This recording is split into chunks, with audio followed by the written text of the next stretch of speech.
Justru yang perlu disembuhkan belajar untuk trust, kembali percaya. Itu yang susah justru, bukan fisiknya. Kita tahu kapasitas kita dan kita melakukan yang terbaik, yang kita mampu. Bukan kita harus selalu lebih baik daripada orang lain.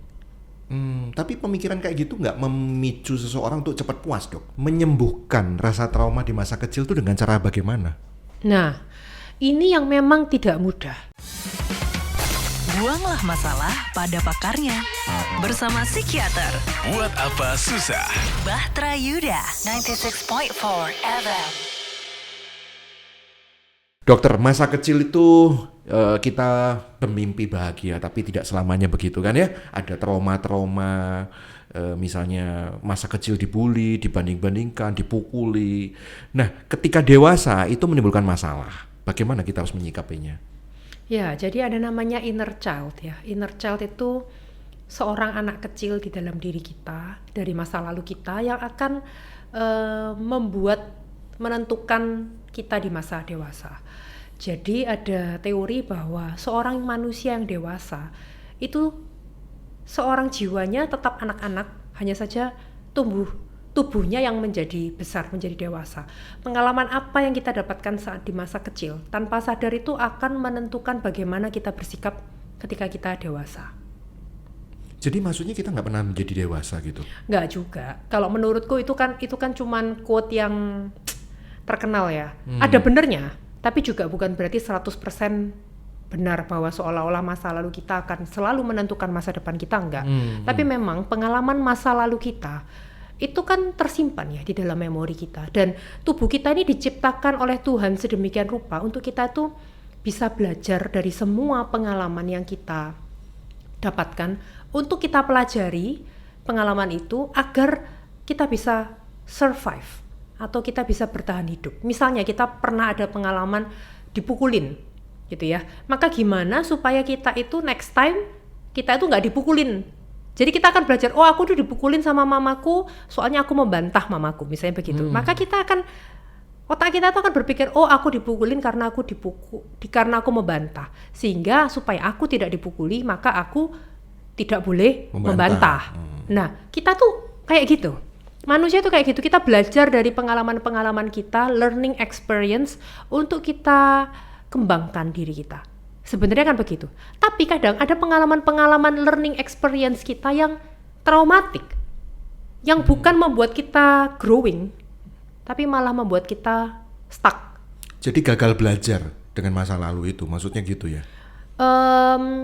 Kita masih menganggap coping mechanism yang lama masih relevan dengan pengalaman kita di masa dewasa sekarang ini. Padahal mungkin sudah tidak relevan lagi. Jadi seperti istilahnya gajah, melatih gajah sirkus. Jadi saya pernah membaca sebuah cerita, gajah sirkus itu untuk dia dilatih. Kakinya dia itu diikat di kayu, di rantai di sebuah tiang kayu. Ketika dia kecil, dia berusaha menarik keluar dari tiang kayu itu, dia nggak bisa. Maka dia sampai dia besar, dia mindsetnya aku nggak pernah bisa lepas dari tiang kayu ini. Padahal rantai itu sudah tidak mengikat dia lagi gitu ya. Padahal dia badannya udah semakin besar dan dia sudah gampang untuk menarik. Ya, kalau toh diikat pun bisa dengan gampang melepaskan bisa diri dengan gitu gampang. Ya. Karena dari dulu dia sudah terbiasa dengan pola seperti itu, mindsetnya tetap menggunakan mindset aku tidak akan pernah bisa lepas dari tiang kayu ini. Sehingga ketika sebenarnya sudah tidak relevan lagi coping mekanismenya, ketika cara penyelesaian masalahnya sudah tidak lagi relevan dengan saat ini, dia tetap menggunakan coping mekanisme yang lama di masa sekarang. Oke. Kita ambil contoh misalnya case ketika dia dipukuli, sejak kecil sering kali dipukuli. Akhirnya gedenya traumanya seperti apa, Dok? Nah, tergantung. Kalau dia coping mekanismenya ini tetap mengacu ke masa lalunya. Jadi dipukulin kan suatu situasi. Ya. Dari suatu situasi itu manusia akan selalu mengembangkan feeling and thought.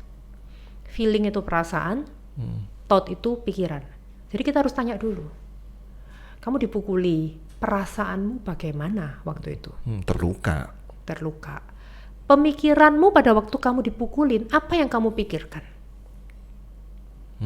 Itu kan banyak, makanya Iya. nggak bisa kalau dikasih contoh itu cuma satu karena tiap orang itu berbeda. Iya, iya. Jadi misalnya dia dipukulin, situasinya itu apa? Dia dipukulinnya karena apa? Itu harus kita gali. Ya, misalnya dia dipukulin karena misalnya contoh ya ini ya, ini kasus pasien saya deh, kakak beradik naik sepeda motor. Pada waktu itu adiknya bisa naik sepeda motor, kemudian suatu hari kakaknya ini masih belum bisa naik sepeda motor.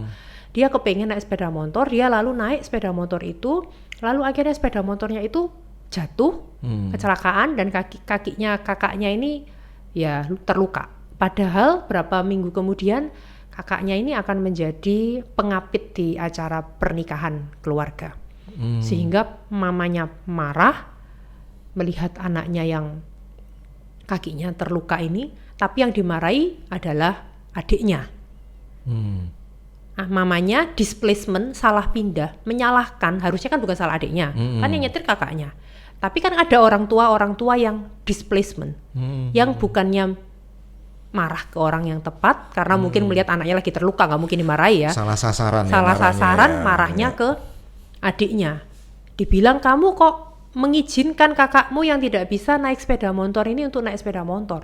Ketika yang adiknya bilang, "Loh, aku sudah bilang kalau jangan naik sepeda motor karena gelap, kamu masih belum bisa, nanti aja waktu ada pengawasan orang tua." Tapi kakaknya nggak mau dengerin, tapi tetap marah ibunya dan memukulin. Adiknya ya dipukul ya. Nah, ini contoh situasi ya dari pengalaman klien saya ya. Nah, itu contoh situasinya demikian. Feelingnya dia apa? Feelingnya dia marah, campur aduk kan, sedih, merasa tidak adil, iya kan? Iya. Kemudian thought-nya apa? Nah, itu thought itu bisa banyak, itu yang harus digali lagi. Thought-nya apa? Misalnya, ibuku tidak sayang aku, ibuku menyalahkan aku padahal aku tidak salah, ya kan? Kakakku lebih disayang daripada aku.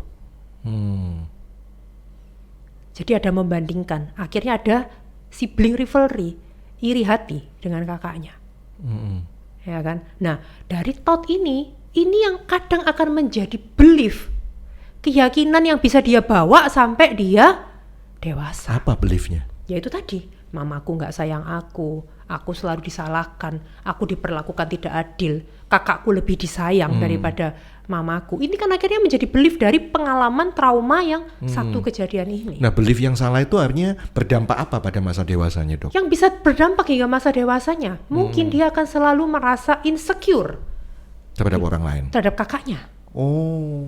Mungkin akan selalu ada iri hati sama kakaknya. Dan mungkin ada kebencian sama mamanya karena merasa mamanya memperlakukan dengan tidak adil. Iya. Itu bisa kebawa, padahal mungkin ketika dewasa pun kakaknya sudah berubah, mamanya sudah berubah, tapi belief yang lama tetap digunakan. Sehingga itu kan bisa merusak. Nah, inilah yang namanya inner child trauma.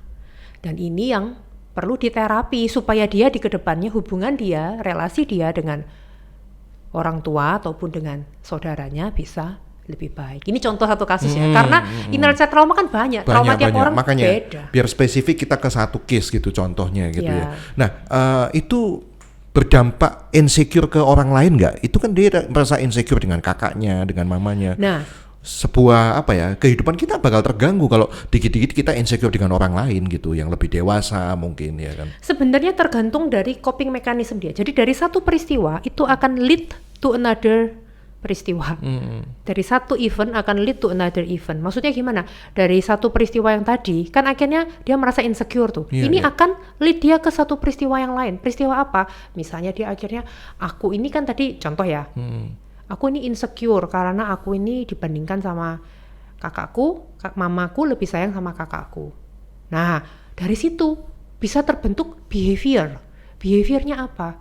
Karena dia merasa insecure, dia akan berpikir, gimana caranya supaya mamaku ini bisa sayang sama aku, ya kan? Dia akan berusaha itu. Ada yang, namanya coping mechanism tiap orang kan beda. Ada yang mungkin malah benci. Ada juga yang mungkin positif, bahwa positifnya, oh ya aku ini secara fisik mungkin aku ini kurang dibandingkan kakakku, mamaku lebih sayang dengan kakakku.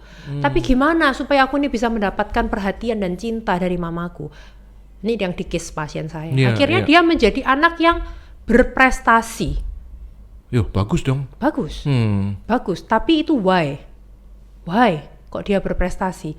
Bagus berprestasinya, tapi Alasannya sebenarnya ya. alasannya itu karena dia merasa insecure, sehingga dia merasa aku harus selalu ranking Berprestasi. 1 supaya mamaku ini sayang sama aku lebih daripada kakakku, karena kebetulan kakaknya nilainya jelek. Iya. Berprestasinya bagus, tapi alasan dibalik itu yang Nggak bagus. berdasarkan rasa trauma itu Nah, ya, yang Dok ya. itu kenapa yang tadi saya bilang, dari satu peristiwa akan lead to another event. Dari situ akhirnya apa yang terjadi? Ketika dia gagal tidak menjadi juara 1, yang terjadi apa? Dia merasa insecure, dirinya gagal, akhirnya bisa jadi malah depresi. Sebenarnya kita itu dalam hidup kan sebenarnya harusnya bukan kompetisi ya.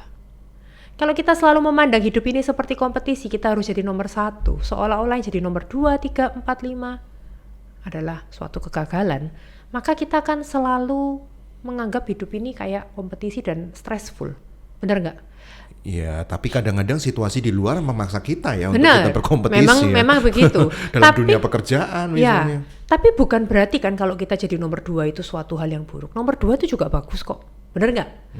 Tapi kadang karena kita berpikir aku harus selalu jadi nomor 1, sehingga ketika kita nggak dapat nomor 1, kita akan merasa kecewa dan jadi down, depresi. Makanya seringkali saya ngomong sama pasien-pasien saya bahwa kita harus memandang hidup kita ini kayak kita lari di pinggir pantai. Kenapa tuh? Kalau kita lari di pinggir pantai, kita akan enjoy, menikmati lari kita. Bener gak? Kita boleh lari sekencang-kencangnya yang kita mau, tapi kalau kita capek, boleh gak kita istirahat? Boleh. Kalau ada orang lari lebih cepat daripada kita, nyalip kita di Ya pinggir nggak pantai, apa-apa ya nggak gitu ya. apa-apa, biarin. Yang penting kita menikmati lari kita enjoy, dan kita tahu kapasitas kita, dan kita melakukan yang terbaik, yang kita mampu. Bukan kita harus selalu lebih baik daripada orang lain. Tapi pemikiran kayak gitu nggak memicu seseorang untuk cepat puas, Dok? Di satu sisi ya, tapi kita membutuhkan rasa cukup loh kok untuk kita tuh bisa bahagia, bener gak? Iya. Kalau kita nggak pernah ada rasa puas dalam hidup kita susah untuk mengucap syukur dan kita akan Iya. sulit untuk bahagia. Ya, artinya kita terperangkap pada depresi itu tadi. Benar. Ya. Sekarang Dok, yang paling penting adalah menyembuhkan rasa trauma di masa kecil itu dengan cara bagaimana? Nah, ini yang memang tidak mudah karena trauma masa lalu sudah terjadi kan di masa lalu. Kita nggak bisa kan ngubah masa lalu. Ya nggak ada mesin waktu untuk Nggak ada kita mesin kembali ke waktu. masa Kalau lalu. ada Doraemon bisa. Itu mah enak ya kalau itu. Stop mah, harusnya mama nggak boleh marahin adik, mama harusnya marahinnya ke kakak misalnya gitu Nyatanya ya. hidup tidak begitu, Tidak begitu. gitu. Yang sudah terjadi itu begitu kelam, yang sudah terjadi begitu gelap, gitu, begitu menyakitkan, dan itu menghantui kita di masa sekarang. Nah itu gimana Dok terapinya gitu? Yang paling pertama justru bukanlah untuk mengubah masa lalu, tapi justru terapinya adalah acceptance. Menerima bahwa memang pengalaman itu sudah terjadi di masa lalu. Tapi semua pengalaman, baik maupun buruk, itu yang menjadikan siapa Anda hari ini. Ya kan? Lewat pengalaman buruk itu, misalnya kayak tadi, akhirnya membentuk dia. Oh, dia akhirnya jadi sukses berprestasi. Akhirnya dengan dia sukses berprestasi, dia akhirnya bisa dapat pekerjaan yang bagus. Misalnya begitu. Jadi kayak kisah dongeng lah. Kita baca kisah dongeng. Mana ada yang hidupnya mulus-mulus aja. Kalau kita lihat kayak Cinderella, dia diperlakukan tidak adil oleh saudara tirinya. Atau kita lihat Aladin, dia harus hidup di tengah keluarga yang miskin. Iya kan, semua orang itu kan memiliki salib penderitaannya masing-masing, cuman beda cerita aja, salibnya beda cerita, cuman beda gitu. Jadi yang paling pertama justru acceptance, menerima bahwa pengalaman itu sudah terjadi di masa lalu. Tapi kita percaya bahwa semua pengalaman baik maupun buruk itu yang membentuk siapa Anda hari ini. Dan percaya bahwa rancangan Tuhan adalah rancangan yang terbaik. Mindsetnya mesti gitu dulu, itu yang pertama. Menerima itu apa artinya juga selalu bisa membuka masa lalu itu dengan legowo gitu. Maksudnya ada banyak orang kalau dibawa bisa menerima masa lalu. Ingat, kamu dulu masa lalumu itu begitu menyakitkan. Nah, kita kan nggak mau. Kita nggak mau dibuka gitu loh Dok, maksudnya masa lalu kita. Ada orang yang tidak mau dibuka karena memang traumatik. Iya. Ya nggak apa-apa, take your time. Tapi sebenarnya berarti mungkin itu menunjukkan masih belum acceptance, masih belum Nah menerima. itu Jadi maksud dia saya, pertanyaan denial. saya. Iya, denial itu maksud saya. Jadi tanda bahwa kita bisa acceptance tadi itu adalah ketika meskipun masa lalu itu dibuka, kita udah merasa nggak sakit gitu. It's okay, itu fakta dalam hidup saya gitu misalnya. Fakta kalau nggak Yang harus sakit, diterima. kalau ditanya mungkin masih sakit, tapi kita Sakit. bisa menerima bahwa ya sudah, itu sudah terjadi, itu memang menyakitkan, ya.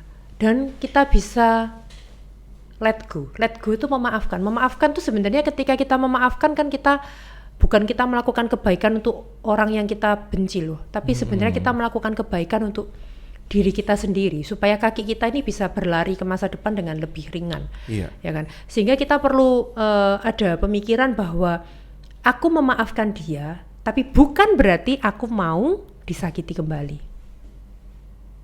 Ya. Ada orang-orang yang pemikirannya aku maafkan dia, aku mau disakiti kembali, aku akan kembali mengampuni, lalu Anda kembali bersama dengan orang yang menyakiti. Enggak. Nah itu yang enggak banyak loh. terjadi. Nah, Ya. justru yang dinamakan dengan acceptance, mengampuni, menerima, itu sudah terjadi di masa lalu. Aku mengampuni dia, ya sudah terjadi. Tapi aku tidak mau disakiti lagi. Aku juga ingin bahagia. Aku memilih untuk aku tidak tersakiti lagi dan aku mau memilih hidup dengan caraku, cara yang lebih baik. Iya, iya. Saya banyak baca ya dok ya kasus-kasus trauma yang paling melukai. Ya bukan paling ya, mungkin yang itu yang saya rasa paling berat adalah pelecehan seksual. Nah itu terjadi di masa kecilnya. Dia korban kan posisinya. Tapi saya yang heran, mungkin dokter Amy bisa menjelaskan, dia korban dari sebuah trauma rasa sakit pelecehan seksual di masa kecilnya. Tapi di masa dewasanya kenapa dia malah menjadi pelaku? Ya, Yang mencari korban yang lain gitu. memang ada orang-orang yang seperti itu. Tapi itu kan tergantung ya coping mekanismenya dia bagaimana. Ada juga kok yang menjadi korban pelecehan seksual ketika dia dewasa, dia malah menjadi advokat untuk orang-orang yang dilecehkan. Jadi kan tergantung dari respon kita sebenarnya. Tapi sebenarnya trauma pelecehan seksual itu yang menyakitkan tuh kadang sebenarnya bukan, ada yang memang secara fisik menyakitkan ya. Tapi kan kadang pada anak-anak yang masih usia 4 tahun, yang kasus-kasus pedofilia, mereka nggak ngerti kalau mereka itu nggak ngerti. kalau itu adalah suatu hal yang terlarang atau nggak boleh. Tapi kadang ketika mereka dewasa, mereka baru tahu kalau itu salah. Nah, di situ Dan kan di situ baru terluka. Iya. Jadi bukan sakit fisiknya, tapi terlukanya itu kenapa tahu nggak? Karena merasa orang yang paling dipercaya kok malah orang itu yang memanfaatkan, itu dong. menyakiti dia. Jadi traumanya itu lebih ke arah psikis bahwa bagaimana orang yang begitu dekat, orang yang begitu aku percaya malah dia yang mengkhianatiku, dia yang menyakitiku, dia yang melecehkan aku. Traumanya justru di sana. Dan itu yang justru yang perlu disembuhkan, belajar untuk trust, kembali percaya. Itu yang susah justru, bukan fisiknya. Kalau sekedar permasalahan selaput darah, menurutku kalau orang kuno ya bilangnya ya, oh kalau malam pertama itu harus keluar darah gitu kan. Menurut saya harusnya pemikiran kita sudah bukan lagi ke arah sana. Kita harus berubah mindset kita bahwa selaput darahmu intak maupun tidak intak, ada maupun sudah pecah, kamu tetap berharga loh di mata ini Tuhan. kasus buat wanita ya. Ya, ini kasus buat wanita. Kamu tetap berharga di mata Tuhan. Nilai dirimu itu tidak ditentukan oleh hanya sekedar selaput darah. Karena banyak yang menjadi korban tuh kasihan. Mereka malu. Padahal harusnya yang malu kan pelaku, bukan korban. Iya juga sih mestinya. Tapi banyak yang menjadi korban itu malah malu. Kasihan. Mereka menutup diri, mereka merasa mereka hina, berdosanya karena masalah selaput darah. Enggak, kamu tetap berharga. Iya. Nah yang saya nggak habis pikir malah jadi pelaku itu loh di masalah depannya, ya kan? Itu kenapa ya kayak bisa begitu ya? Kalau itu ya mungkin mereka masih belum selesai kayak problemnya. mau balas dendam atau gimana gitu ya? Kadang ada Dengan beberapa kasus lalunya. juga yang akhirnya merasakan kenikmatan kalau masalah sodomi ya, yang akhirnya malah mereka besarnya menjadi gay, juga ada beberapa kasus yang seperti itu. Jadi memang kompleks. Kadang tanpa sadar itu terekam di alam bawah sadar dan mereka malah menjadi abusernya. Ya. Nah, jadi intinya saya balik lagi nanya, bagaimana menyembuhkan masa lalu yang penuh dengan trauma itu di masa kecil? Ya, jadi yang Selain pertama tadi dari acceptance ya. Yang kedua, kalau Anda mau, kita bisa namanya inner child trauma healing. Jadi seperti hipnoterapi. Inner child Trauma healing. Ya, Okay. jadi kita akan hipnoterapi itu ditarik ke masa lalu, ke masa ketika dia disakiti, yang menyakitkan itu. Nah, namanya reparenting, kembali, parent orang tua, menjadi orang tua untuk anak kecil dulu yang terluka di dalam dirimu itu.